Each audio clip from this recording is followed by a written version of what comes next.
Now it's normally now myself should be good. Now you can hear me, Inti.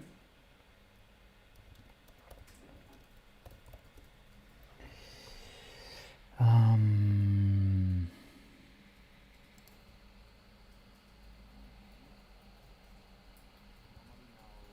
okay, now I can hear myself. Can you talk a little bit?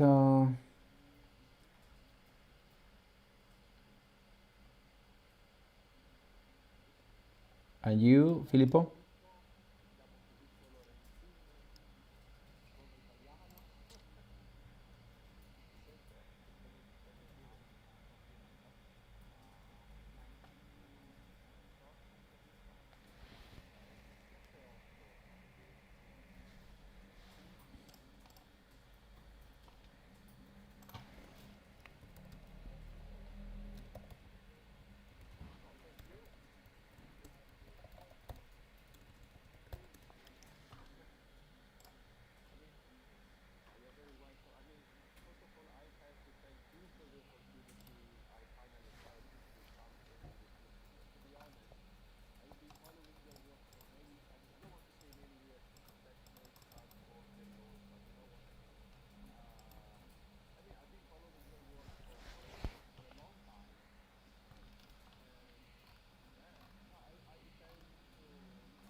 Uf, de nadas, muchas de nadas. Dame un segundo porque creo que no se escucha bien todavía, espera.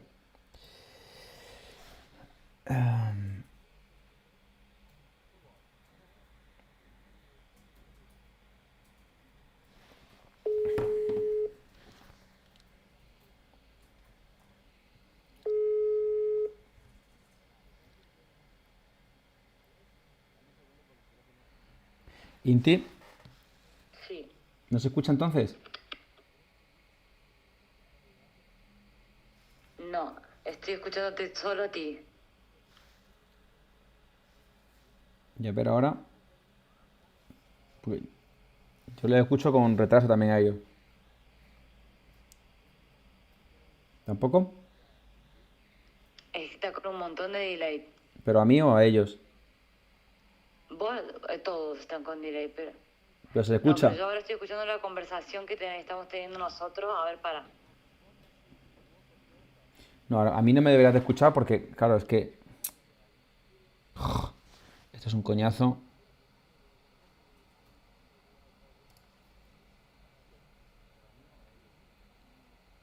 No sé cómo hacer, Inti, estoy un poco rayado con esto, con el tema del sonido.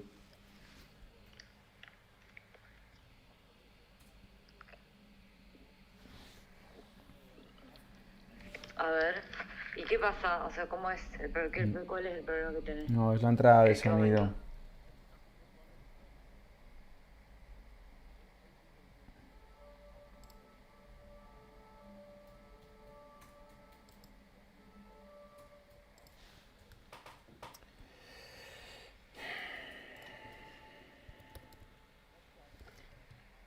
Espera, voy a parar la emisión, ¿vale? Dale.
Oh, really? The one in Venice? The one in Venice, yes. I know which one you mean. Yeah.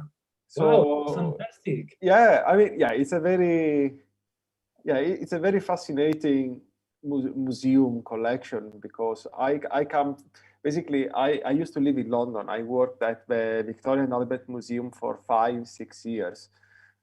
So to be honest with you, when I came back home, I didn't really think I was able to find, a job. I wasn't. I didn't think I was able to find, another opportunity to work in a museum. But I suppose I'm a very lucky person. And yeah, I mean, of course, it's a rather small scale museum, but it has, such a fantastic collection, and they do so many activities, especially online, that it's just, it's just very, yeah, it's a wonder to work there. Excellent. It's Wow. very international. Yeah. And when are you going to start there? When? 1st of April. 1st of First April. of April is so close. 1st Well, of April. Actually, my girlfriend found the flat the other day. I mean, yeah, of course, she called me as soon as she found the flat, but she was like, "No, Filippo, we need to, we won't find anything better than this." So basically, she spoke to the agency. She blocked the flat. So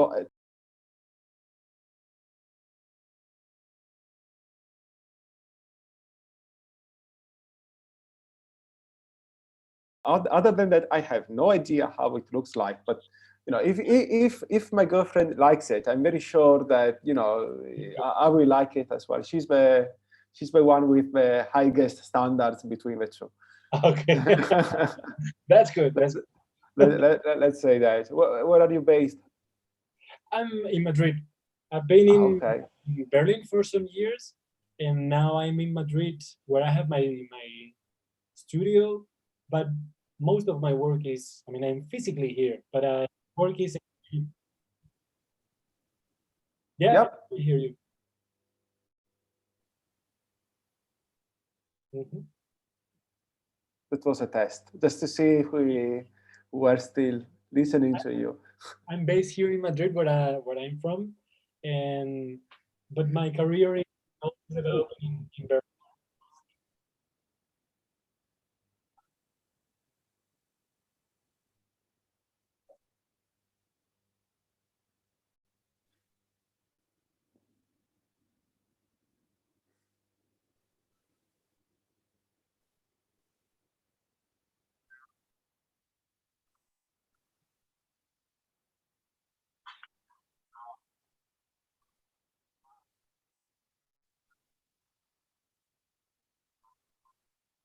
Hmm.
Never say sorry. Never say sorry, Soliman. Thank you for inviting me to this amazing opportunity to talk about some of my most favorite topics. And I'm talking about, of course, as you said, new media, but also old media, and contemporary media, let's say, and and everything that stay between. So yeah, I mean, first of all, apart from thanking you, I want to thank the Harddiskmuseum, for choosing me as the first, let's say, the first person to test this format. It's a pleasure, and I've been following your work for a long time, and again, it's a honor and a pleasure, to be part of this. And I'm very sure that one way or another, this evening we will have a lot of fun. So just to give a brief idea of who I am and what I do, don't worry, I don't have a very long biography, so it will be a very short. It won't take more than 30 seconds. So yeah, basically I am a curator. I am an independent writer. I've been working for what now feels like 100 years in the field of contemporary art, but in fact, it's probably no more than 8, 9 years. But as you know, Mit, and as you know, Soliman, and as you know, my lovely public, 10 years in the world of technology feels like 1,000 years, especially if you lived in the last 20 years. Yeah, I've been working as curator for international galleries. I've had the opportunity to work and connect with many amazing artists, and and this evening is basically part of my project, to know as many interesting people as I can. So that's why I'm very grateful to to be here with you, Meet, and with you, Soliman. In terms of in terms of the selection I prepared for this month, I took the opportunity offered by the Harddiskmuseum to focus on to a sort of passion that I've been working on for a few years, really. I'm talking about geology, but more specifically, the intersection. I just hate the word intersection, but in this case, it makes sense. The intersection of digital media and geology. And in particular, I'm talking about a very physical approach to what digital media is. So, I suppose that just to give you, if I give you the title of a selection, I think that may give you a good idea of what I'm talking about. So the title is Geological Field Trips into the Digital World, which is for me a very good title for a book as well. So who knows, maybe in a couple of years I will start working on it. Just to give you an idea of what I'm talking about, I suggest you to look at the digital device you're using right now to watch this event. The screen may look perfectly flat, but the interface is designed to trigger mechanisms in your mind that make it feel as if it was three-dimensional. So right now, to watch this event, the screen may look perfectly flat, but can you hear me?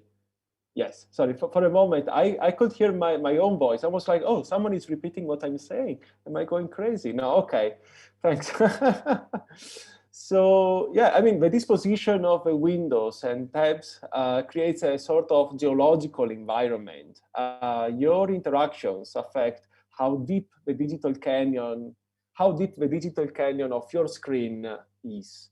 Of course, Soliman and Mitch feel welcome, to stop me and say, I don't really, I have some questions about what you're saying.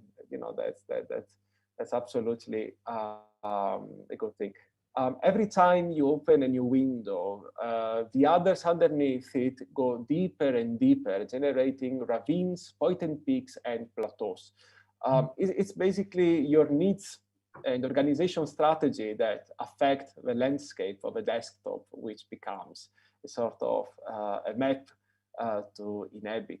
So basically, the works I selected for this month reflect on our use of digital devices in a way that reminds the approach of geologists, exploring and mapping what constitutes our spatial and temporal experience of digital technology.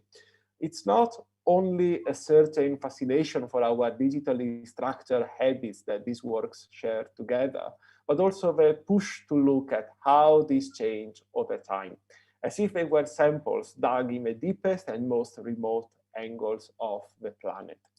I selected a very mixed, I mean, the works I selected, they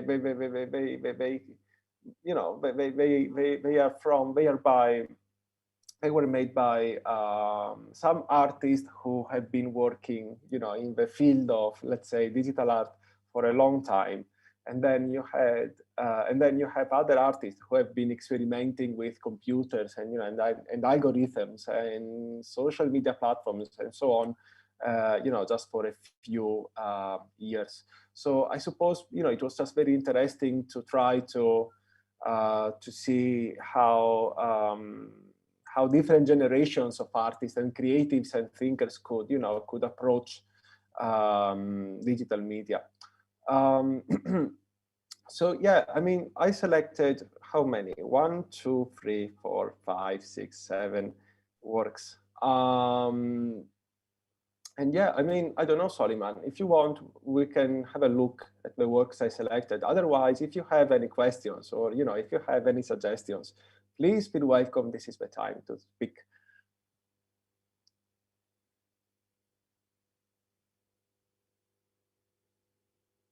Soliman?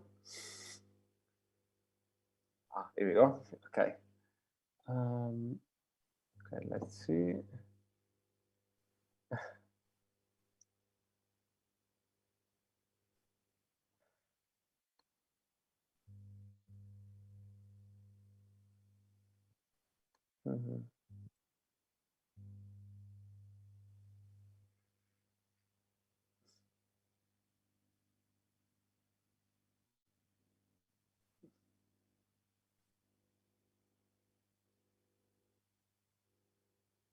This is the beauty of being live, as you can see.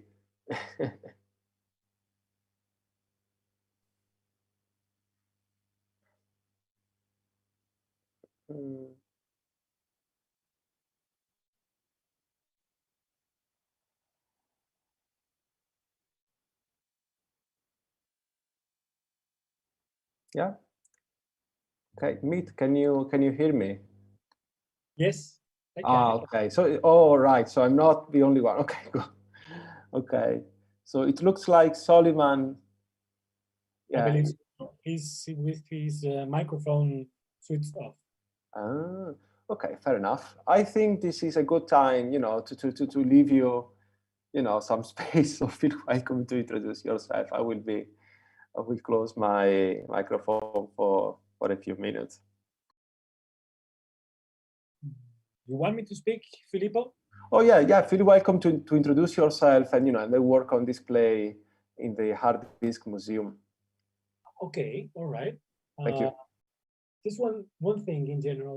Would you like me to speak in general about my work? Would you like me to speak about this piece in particular and the ones that are in?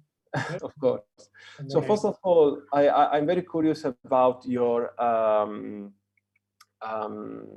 I'm very curious about your I don't want to say evolution, but, you know, I'm very curious about your research. So basically, for example, were you always interested in let's say digital media, or, you know, or you maybe started as a, you know, as a painter or a sculptor, and then over time, you know, you thought, okay, you know what, I think I may start making something with all these digital devices around me, for example. Very curious. Okay, yeah. I was always, since I was very, very young, even younger than now. You're very young, Nick. Don't you can't fool me. I'm not anymore. But yes, I have always been interested in digital art, in video, because we Ah, thought video back in the days more than digital art. We were speaking about video art, and since I was already in the university, I started to play with VHS cameras, and because I loved cinema, I've always loved mhm, cinema, and I've always thought from the very beginning that digital media was an incredibly attractive form of express mhm. what the zeitgeist, no? This word, this German word that speaks what is the spirit of our times.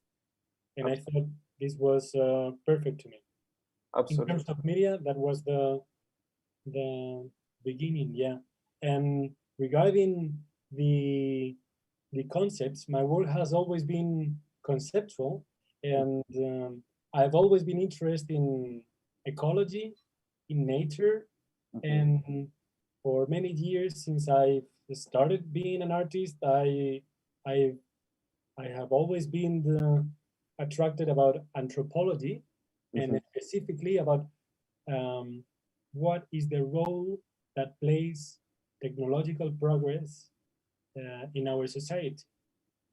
Because I read a wonderful book that is called A Short History of Progress. This is one of the books that really changed my the course of my history, mhm, and it was talking about how every ancient empire, like Rome Empire, mhm, or in Egypt, or in the Aztecs, all of them disappeared because the technological progress grew too much. mhm. And yeah, Sorry, Meet, what's the title again of a book? it's called A Short History of Progress. But Let me take some notes. oh yeah, great, great, yeah. I'm actually going to buy it later. A short history of progress. It's wonderful. It's wonderful. I'm sure it is. Yeah, it's a very short book, but it's so well written, and it speaks with in a very well done way Mhm, how we have the ability to try to survive by trying to adapt ourselves to media mhm. environment, but that it's paradoxically that it's also that drives us to extinction. Right. And this paradox has always been so strong to me that Mhm. I feel I cannot speak about anything else. Uh, yeah. Very interesting. No, that's a very peculiar, original approach to to contemporary art, because I always thought that. Okay, I will tell you this story very quickly. Please. Just to give you an example. So basically, a long time ago, I did this lecture. It was with with a public that wasn't that didn't have any sort of official background, let's say, in art history. Okay, it was a lecture about some of the most, let's call them most recent experiments in new media art. And I remember I spoke for like 1 hour and a half. It was a very interesting. It was a very interesting event, not because I was the one talking, but because of the questions of the public. And at a certain point, one member of the public, he raised his hand and he said something like, he looked very. It was very doubtful, dubious. He said, "You know what? I don't really understand why this is art. I prefer, I prefer Michelangelo. I prefer Leonardo. These works, they don't tell anything to me." And at that point, and that moment always struck me, because if you work in contemporary art, especially as you're a teacher, so you know what I'm talking about. So it's always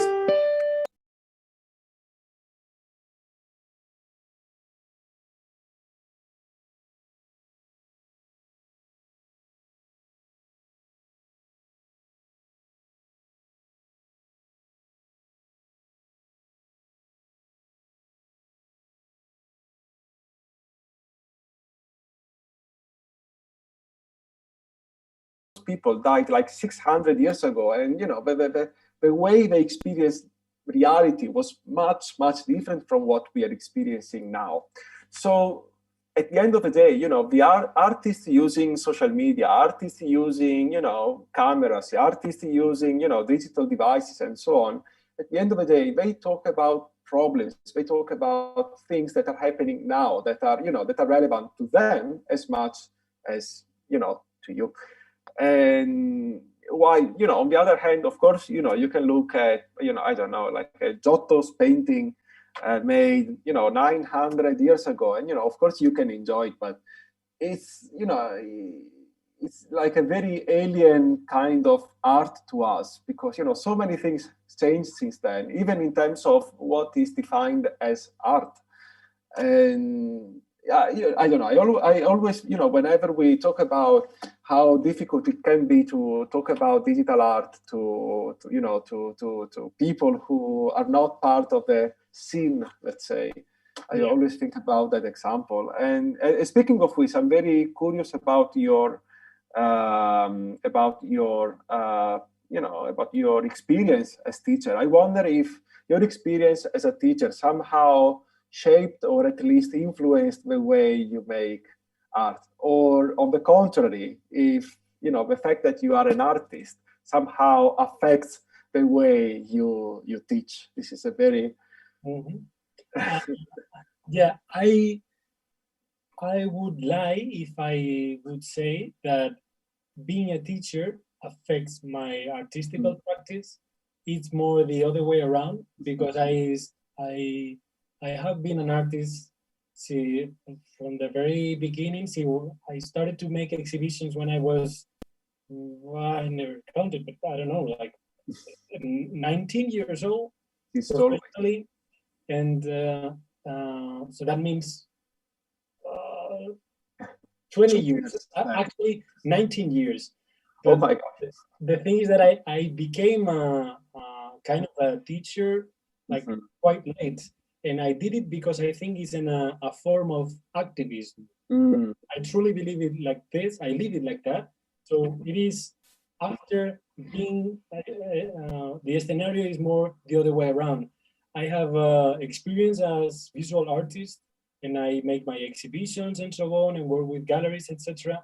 And they call me in this master in this university where I teach my lessons to speak about my experience. And I believe this is what affects my lessons, and it affects a lot, but it's more from this position. No, I speak about what I believe, what contemporary art is, and I teach to the students why do we speak about that? Why do we communicate us through these medias? And why, as you said previous moment ago, why this is so related with our society, and it is no longer a portrait from Giotto, which is wonderful, but it's not speaking about our time. It is speaking about Giotto's time. I think that's very important because it's a form of activism, as I said, a form of change society. You know? Sullivan, sorry, you were saying? Were you saying anything? There are a few seconds of delay. Sullivan wanted to say something. I wanted to say something else if Sullivan.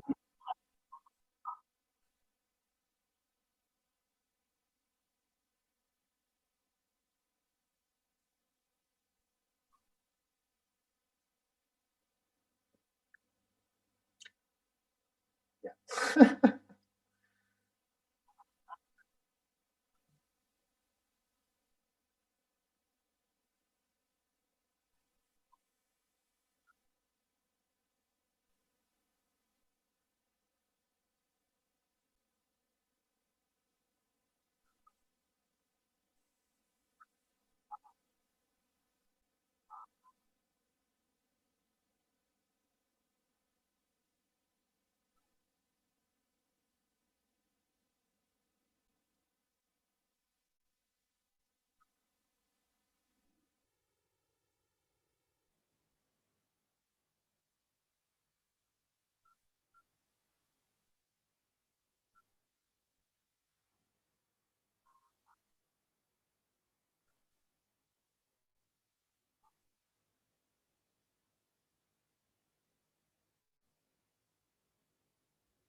I would like to say that I agree, and I like to see this situation as an accident.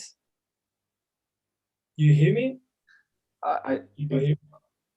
I think Soliman has a little delay, no? Okay. I agree, and I think this mess is kind of tragic but fun at the same time. It is the way I see it. It is like observing a house that is burning or an accident, and this messy thing is something you as artists must talk about. I mean, what other option do you have? Is the society we live in, and we are here to make a portrait of it. And if it is messy, let's speak about this mess, no? And let's speak about these media, which is I think is always very attractive. And if we were uh, um, here to talk about caves, I would speak about caves, but now is our reality, and I think it's extremely attractive, very attractive. Let me just tell you one experience I have. Once, some years ago, I was driving to my studio, and I saw that in the, how do you say, the road, um, I saw in the left side, and actually in both sides, you had this industrial huge park that it was full of factories, really full of factories of different companies, one after the other. And I was attracted about how ugly was that, and I thought, oh, this is incredible. I should be watching mountains and forest and so on, but it was full of that. But suddenly I saw a little, really tiny piece of forest that was surrounded by a fence, oh my. and I saw a man that was running there with a really wonderful, how do you say, sports shoot. Like a Everything, flashy, super colorful. Can yeah, imagine. super colorful, beautiful Nike clothes.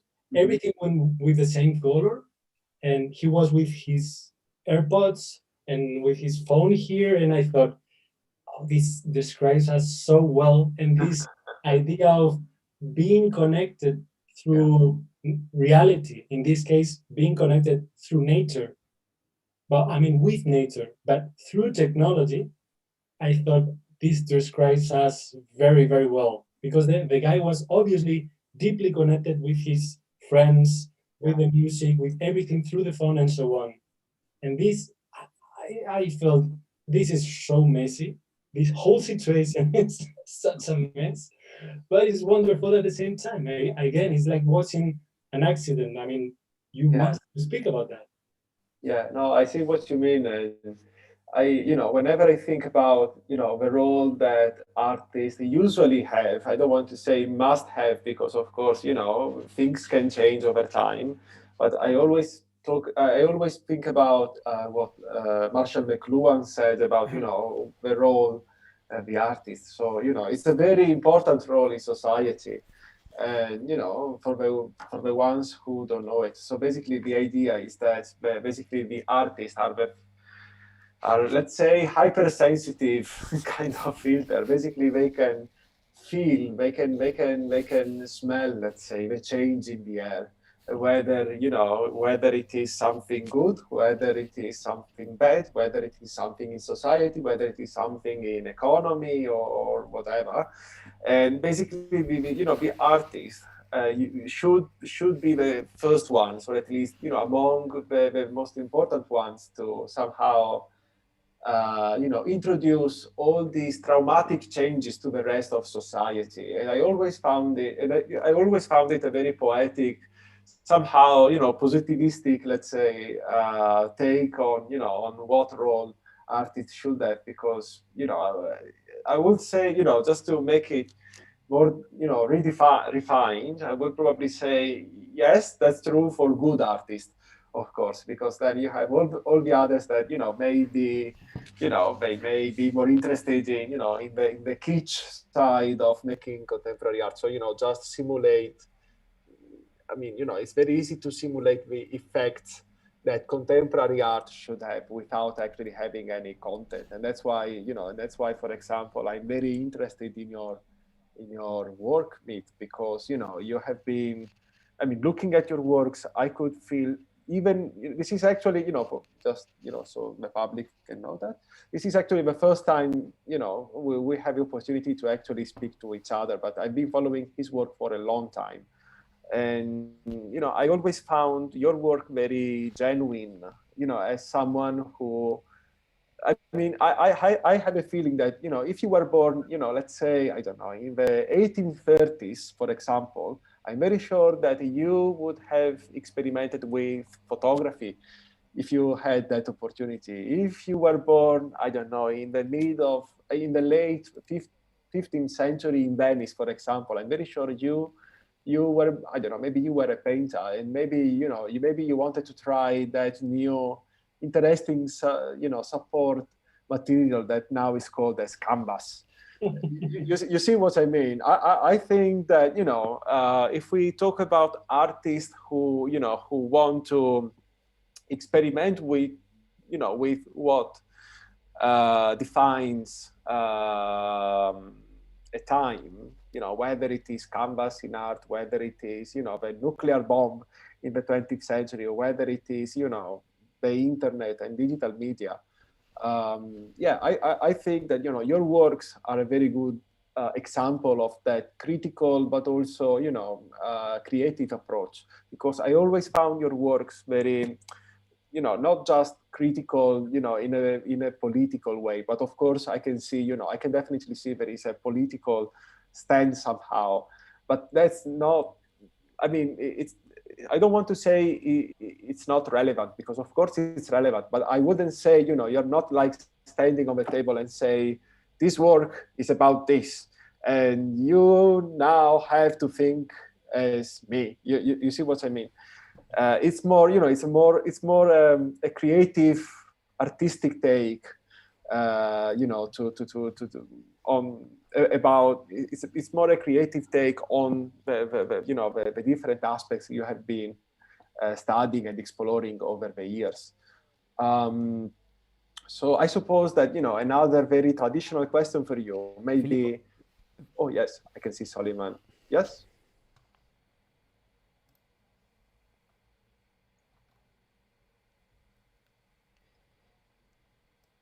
Filippo, I would like,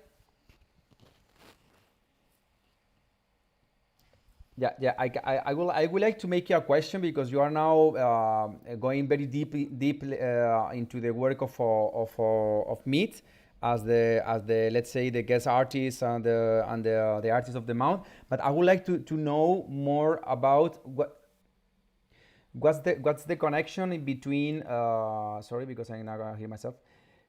The connection in between this and your proposal is the geological field trips into the digital world with the rest of the artists. I mean, what is the connection in between?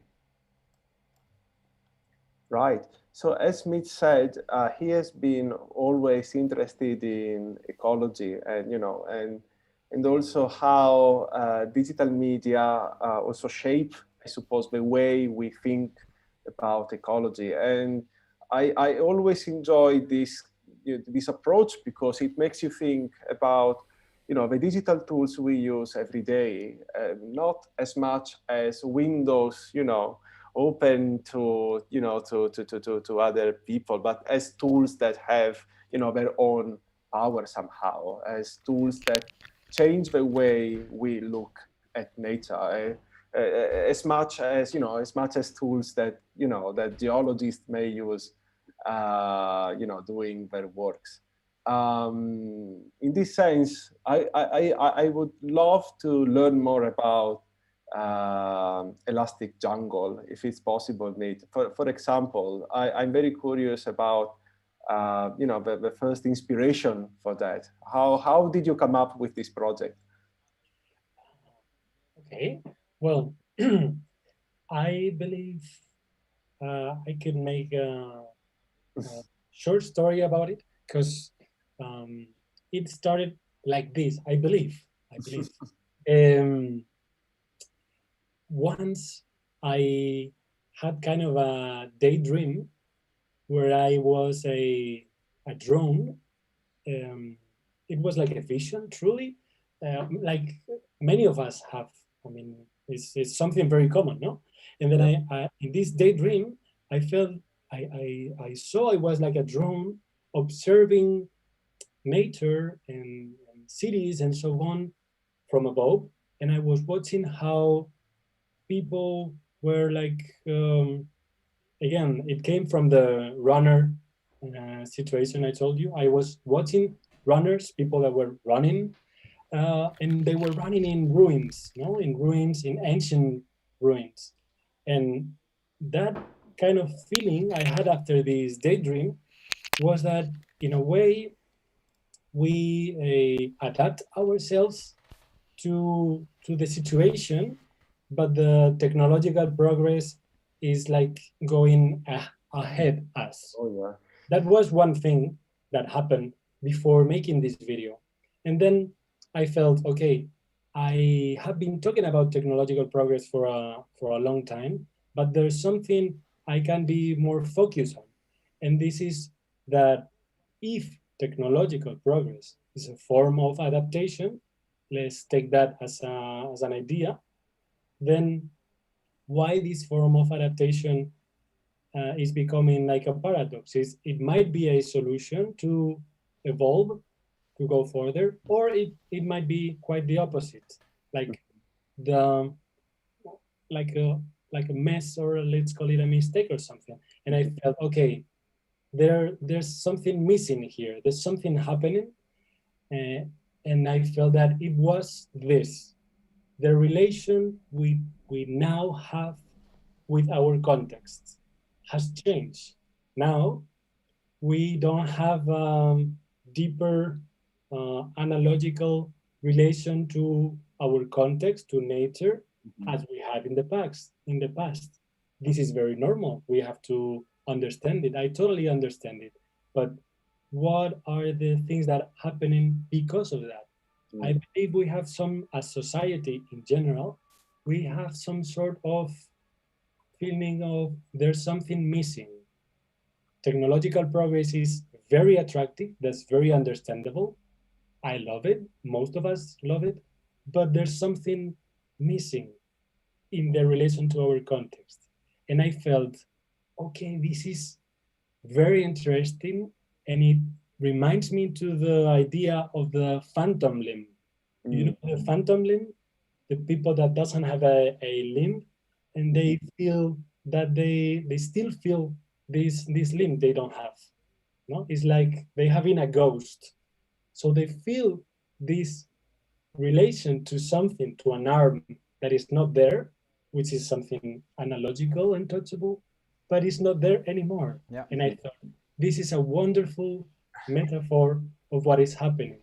So the video, the Elastic Jungle, in a way is talking about that, about how we, through nature, or sorry, through technology, are placing some kind of prosthetical element to fill this emptiness, if you know what I mean. It's like having a prosthetical arm. Yeah. You use technological progress to feel this feeling of, I'm not really a person that is living in caves anymore, and I am not surrounded by trees anymore. So there's something that is happening there. And there's something I found that I love it. And I am gonna finish with that idea, which is the idea of um, the ideal machine. The concept, if you know it, it's a concept about physics that is saying that it's an hypothetical concept.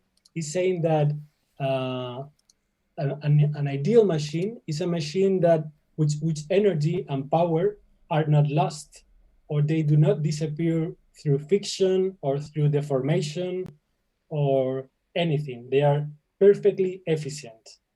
So the video Elastic Jungle is giving you through a form of a meditation video, because if you know the video, is like you hear a sound with an ASMR sound and the music and so on.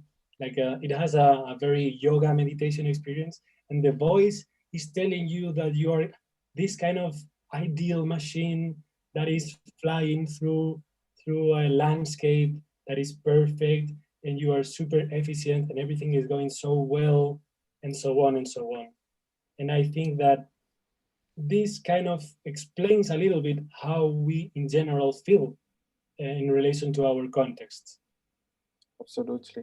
No, when you were talking, well, first of all, thank you for the amazing, introduction to the work, because, it really, I don't want to say it adds something to, to the work, because I think the work speaks for itself. I think it's beautiful. It's very poetic. And all the things you said, of course, they are like the comment of the director of a movie. You watch the movie, you like the movie, and then you listen to the commentary. You're like, oh, that makes me appreciate the movie even more. You see what I mean? But for example, when you were talking about how we are using technology to fill that gap, let's call it like that emptiness. That reminded me the concept of hyper reality. The idea that we are so we are so overwhelmed by media, let's say, by translation of reality, let's say, that at a certain point first of all, we don't take for granted that there is a reality and a mediated reality. So at a certain point, we have everything together. They're like intertwined. But also, and I think that that's probably the most interesting part, especially in relation to your work, the fact that we need to see something mediated in order. So basically, for example, if I see an apple and I take a picture of the apple, at that point, I am probably going to appreciate more the photo of the apple. I am going to say that's more realistic than the apple itself, if it makes any sense. So from that point of view, I think it's very interesting, your take on how we appreciate nature and how we appreciate our environment through and thanks, but also I would say, beyond maybe the digital tools we use. And yeah, I just love the idea of the concept of the ideal machine. I just took a note of it. I think it's an amazing concept. I'm definitely going to use it in other opportunities. So yeah, what else? I would like to now ask you both about how do you describe in relation to our exhibition, right? But I would like to ask you, and also Soliman, please, how would you describe our context nowadays, and what is our role as people dedicated to art? Mhm. I will leave this to Soliman first.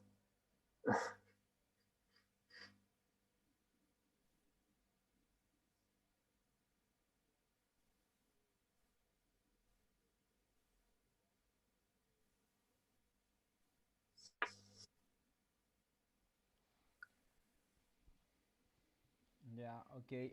Let me know if you can hear me properly. One question before continue, Meet, and that could be a question that we can left for the for a moment after. I mean, do you mean that the processes that you are all time talking about technology, it is a sort of let's say supplementation of the nature in the day by day humankind? I mean, it's like okay, we are going to find the nature of that it's missing in our environment, thanks to those augmented objects that could be part of ourselves. That's just a question that I'm dropping here.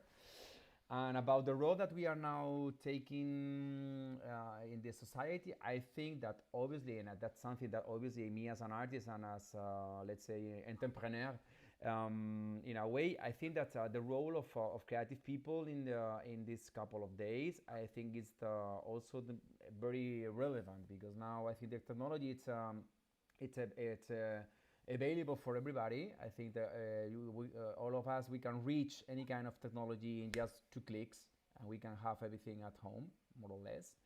But one thing that is important is that we haven't the cutting edge of the technology. The cutting edge of the technology depends, and it belongs to those corporations that now are are building the world of the future that we are now trying to imagine. But in their side it's a world that is already existing in their own platform, and in their own workshop, and in their own companies.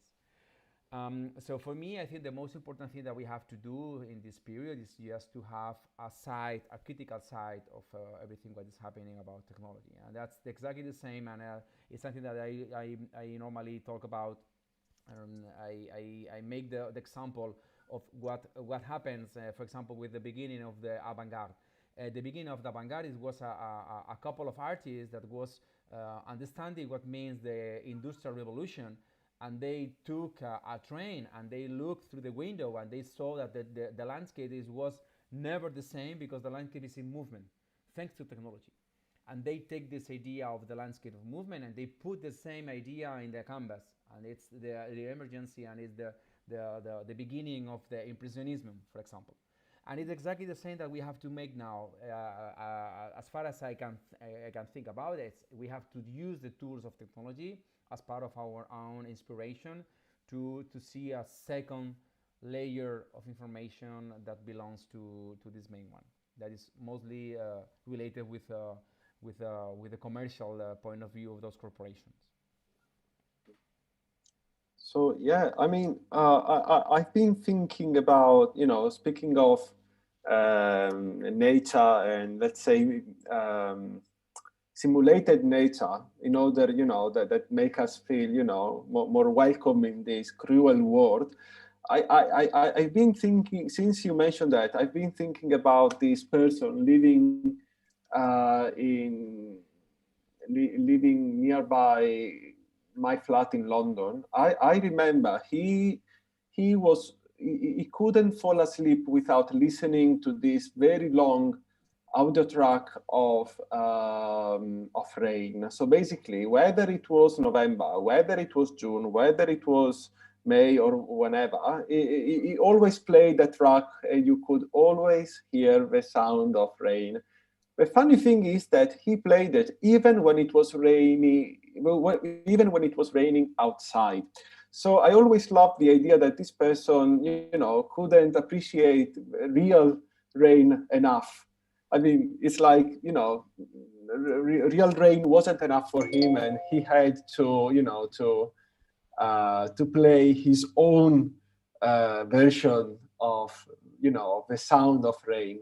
And I think that really tells something about how we are growing, attached to translations, and and mediated versions of nature. I would say that, I mean, what some experiments in technology are doing is, at the end of the day, trying to how can I say, we're trying to put nature on a leash, let's say.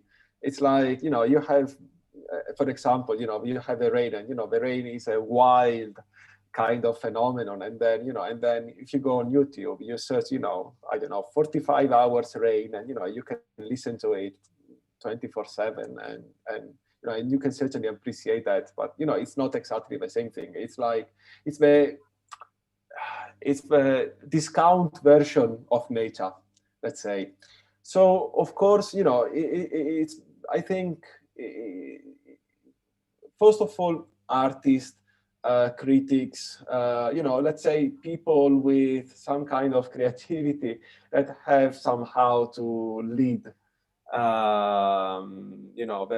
the rest of society somehow. And for example, that means that, for example, when there is, I don't know, like an ecological problem, or there is a situation regarding ecology, what I expect from an artist, for example, is not a journal article. I don't expect from them, from you, let's say, the kind of response I would usually have, from a journalist or from a geologist, or from an expert in a specific scientific field. I expect, from an artist, I expect hints to solutions that that can go beyond the limits of of a text or a documentary, or a TV show. And I think that's the power of art. I don't want to say that art is universal, because I don't think it is. But on the other hand, I would say that art has certainly more, can have power over more people than than written words. And yeah, I mean, I think what Soliman said is definitely true, especially in relation to what he mentioned about how we how we cover, let's say, our eyes and and our senses with these simulations, with these technologic simulations of reality that somehow feel that famous hole, let's say, in our heart. And that reminded me, I don't know if you know what Potemkin cities were. So basically, there was this city in Russia. I think it was like the late 19th century. At a certain point, I think it was the Tsar who had to visit that city, or actually it was the wife of the Tsar. I can't remember, but basically, of the queen. Anyway, and let's say a very, very, very important person had to go through that city, and that city was very poor. Okay, it was like a countryside city, and of course the people, the locals didn't want to, actually the noblemen of the area, of that of that part of Russia, didn't want to show to that very important person how poor they were doing. So basically they created these sort of stage sets. So basically the important person had to go through this sort of very huge theater stage, and basically it was everything designed in order to not make this person be aware of how poor the things were beyond that. So what I'm trying to say is that we can certainly, of course, technology is very helpful when it's used in a critical way, but I suppose that we must be very aware of the danger of thinking that that those fake surroundings are actually the real thing, because then you can find yourself in 10, 20 years being very surprised by the fact that actually those were sets, and beyond that the situation is very poor. I don't know if this makes any sense. It was a very long explanation, and I used some bits of art, of history of Russia, but I hope I made my point. Absolutely, absolutely, you did. I think Soliman wants to speak, and since he has a delay. Yeah, sorry, Soleiman. But I would love to also say something after that, because it makes a lot of sense, and I would like to continue through that. Yeah. Absolutely.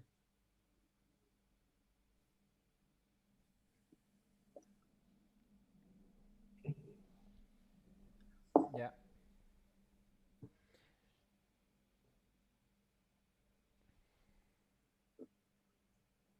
Yeah, my addition to this is that because Filippo make an interesting comparison in between artists and journalists and people who is involved in communication in a way. Finally, we as artists and you as curator and the Harddiskmuseum as well as a structure, as an institution, we occupy a space of information, of communication, but at the same time, today the artists, we are obliged to create something visually attractive. And it is something that is not happening in the avant-garde. In the avant-garde, as Duchamp arrives to the scenario, he said, okay, let's take a common object to the scene. Let's say that this is an artwork, and this is part of the art history. And now we are obliged with this sort of mechanism of image that me as an artist, I feel like I'm pushed, to create something visually attractive, because it's not, if not now, I'm totally out, or we are totally out of the ecosystem of the image. And it's something that it's very interesting today, because we are now reaching a sort of complicated structure for the contemporary art in a way, because now we are mostly focused in visual art, not in contemporary art. And this is something that I am not supporting, obviously, this kind of practice, because it's not concerning to my own practice. So it's just to tell this, because normally the difference between a visual artist, a journalist, because there is a lot of journalists that are making sort of artworks in their own practice, because they take their things, they go to travel to the point of the notice, they put their life into risk to get the notice, to get the news from the very first person point of view. And for me, it's like a sort of performance, and they are taking notes, and they are taking pictures, and they are making this. And finally, the most important thing is the content of that. And now, from the artist side, I think the most important thing, and it's something that I am not defending at all, is that it seems that the most important thing is the visual. Okay. Yeah, I mean, there is certainly a competition between contents now. I mean, even more now, I suppose. With how social media platforms work. I mean, it has always been, part of.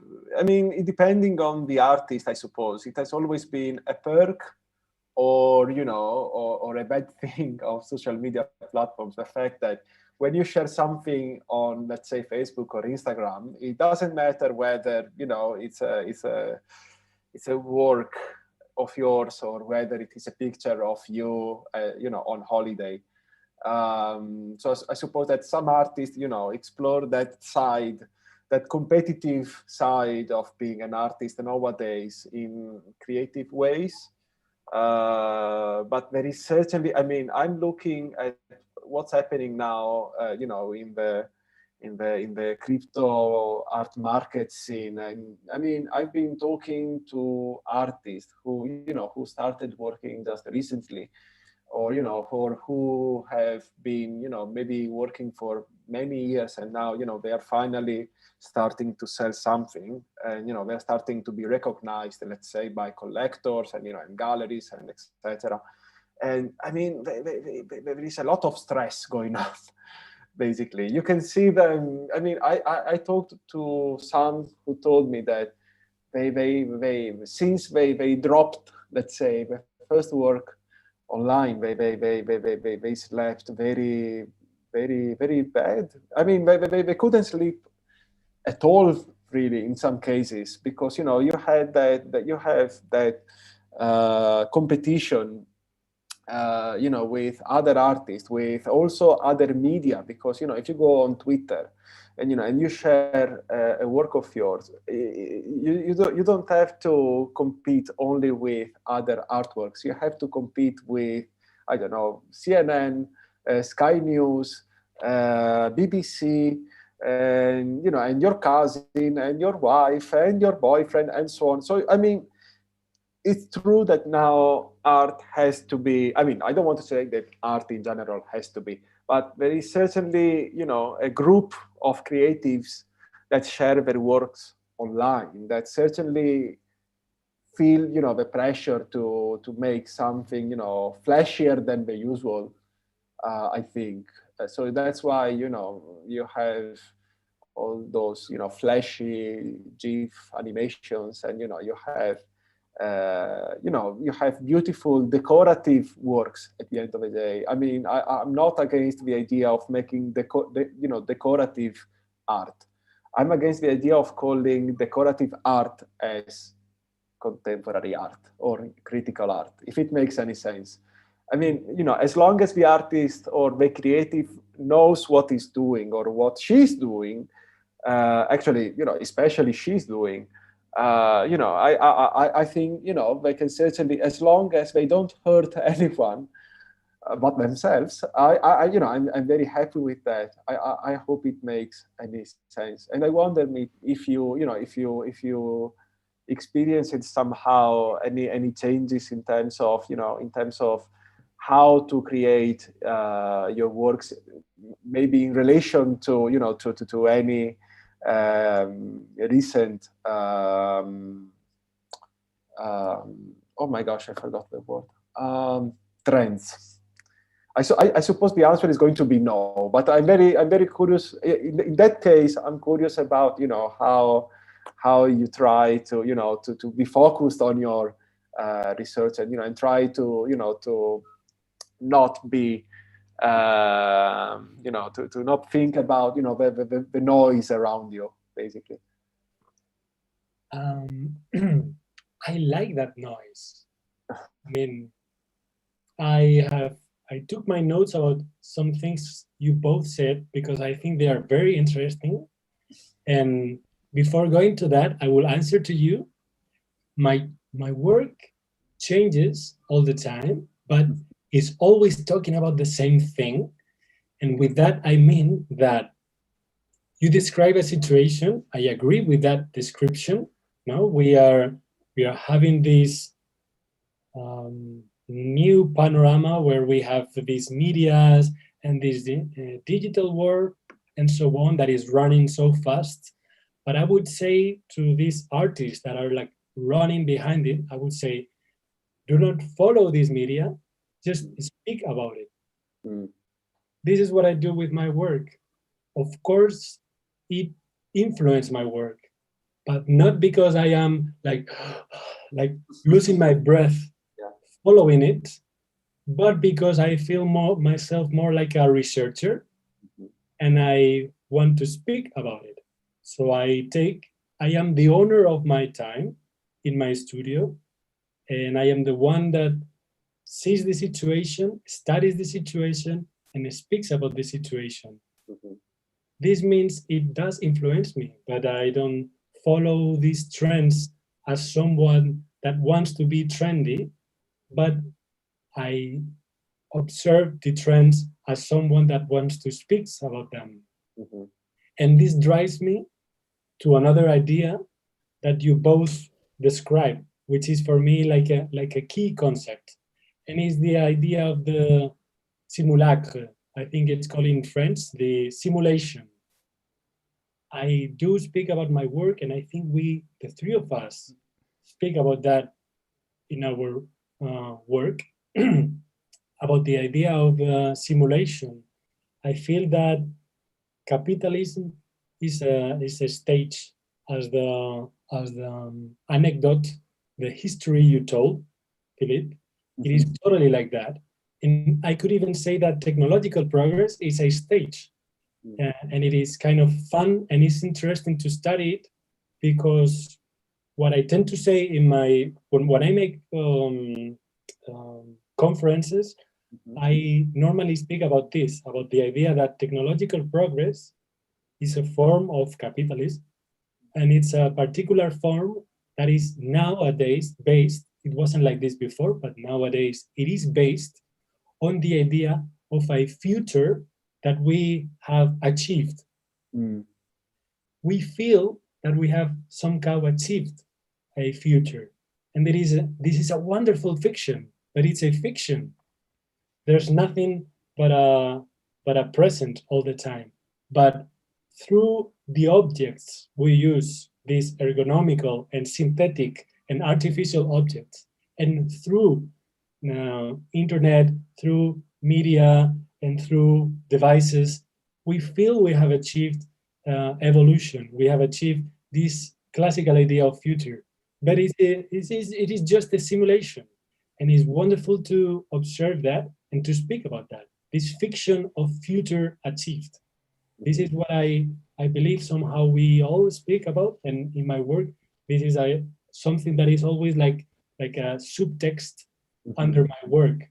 I never expose it explicitly. I think it has to be underneath, so people see that through the objects. Like, hey, I mean, this guy is building like an Apple store or a clinic, or what is it about? It is the idea of the fiction achieved. This simulation, what I think we are talking about, no, all of us. Absolutely. No, I really, well, thank you for that. I really, I would love to to ask you and of course Soliman as well a bit about even the term technology evolution, because even the word evolution means it's a bit like what we were talking about before the event. If you say evolution, it means that there was a beginning that was imperfect, that was not as good as it will be in the future. And it means that at a certain point there will be some kind of perfect future where when everything will be when everything won't need to be fixed, basically. And I think that that kind of positivistic approach to technology somehow replaced what was until the First World War, what was basically what was probably called like society evolution. So basically the idea that each nation could was not only could but also had to develop in a in its own way in order to achieve their own main concept, their own identity. And I think that this sort of prophetic, this sort of religious approach to technology, as a sort of of structure, as a sort of, I don't know, this sort of cloud over us that that is developing by itself thanks to capitalism, basically. I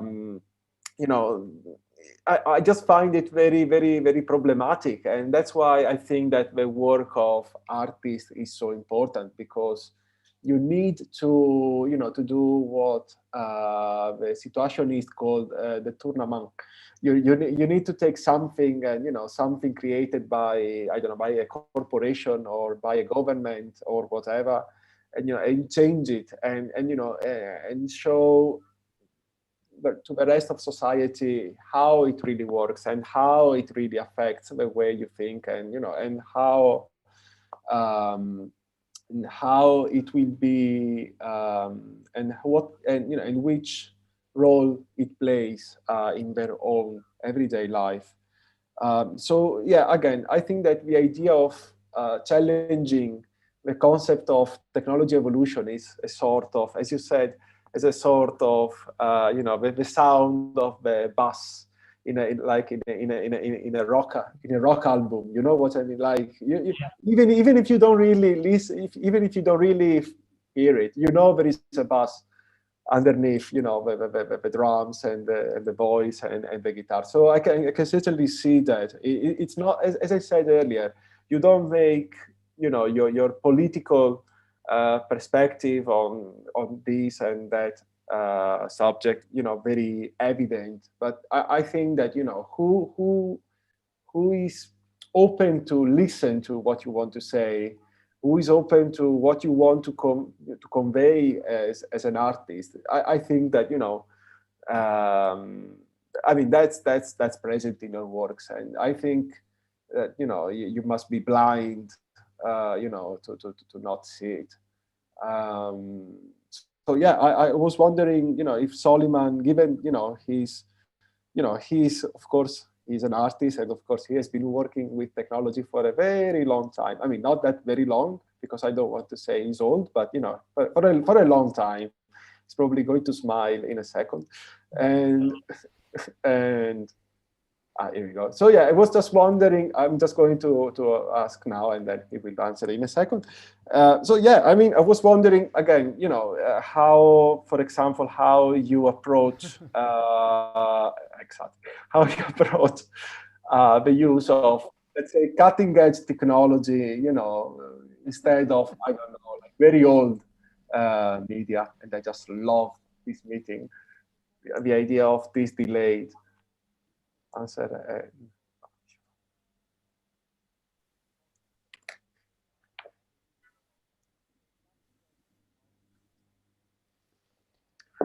Salud.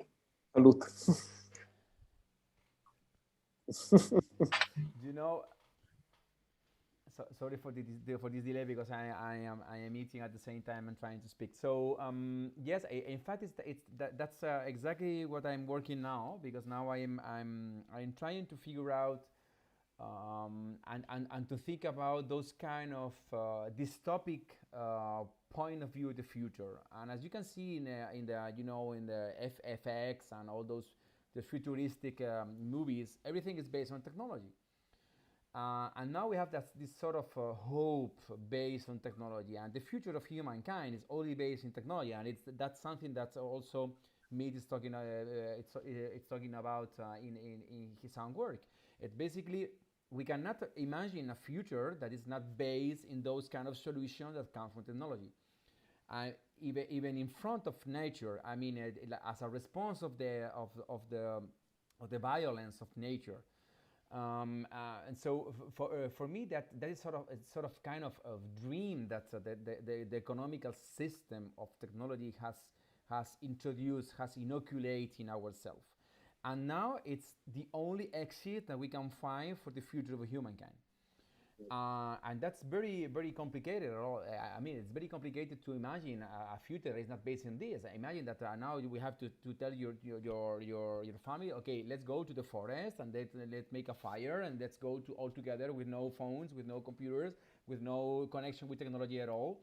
Let's stay there like a sort of new animals, but with this DNA, technological DNA already inside our body. So I think that there's no exit there's no exit not based on the technology of the futures, and that's totally I don't know how to how to what to think about this, because it's totally complicated for me just to imagine what will become the future with no technology, but.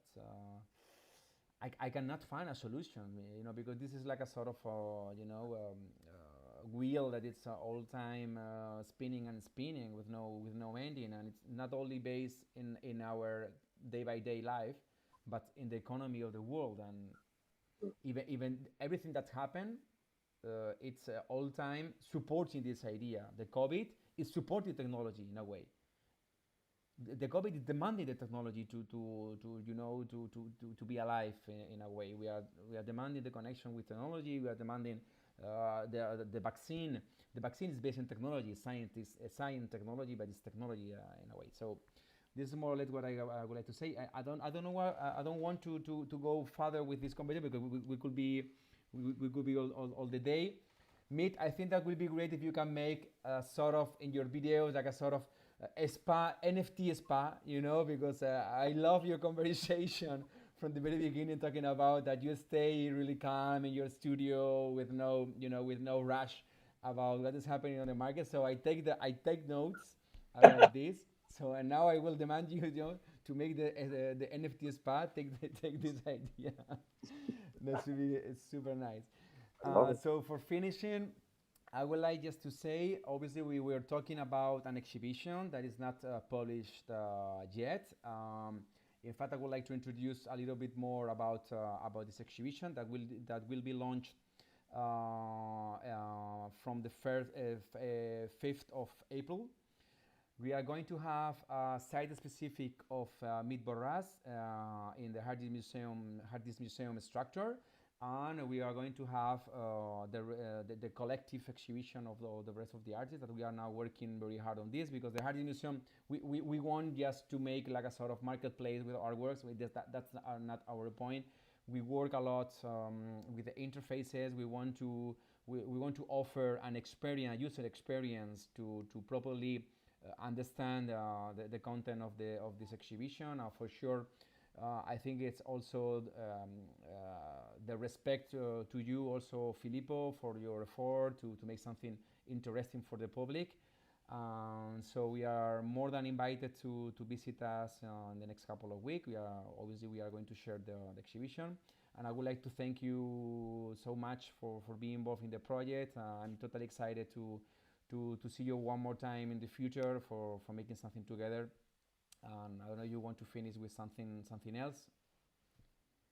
I just want to thank you, Soliman, again, for the opportunity of being here this evening. It was amazing to finally have the opportunity, to meet you, to meet Mit, and talk about some of my most beloved subjects. And, I really look forward to the opening of the exhibition. And and even if we won't live stream it, I think we should have, like a meeting on Zoom with some drinks and, and make a toast to digital art. And yeah, I mean, thank you, Mit, again, for meeting me this evening. And, I will leave the stage to you.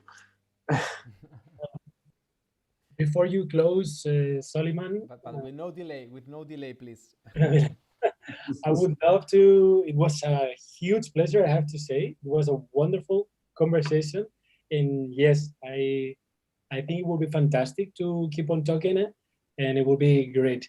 Either through a digital media, we could keep on drinking and talking, and also, if possible, also physically, whatever. Yeah. I mean, in your place, in my place, but you're very, very deeply welcome to come to my studio and keep on talking. Absolutely, because it was a wonderful pleasure, I have to say, honestly. Thank you.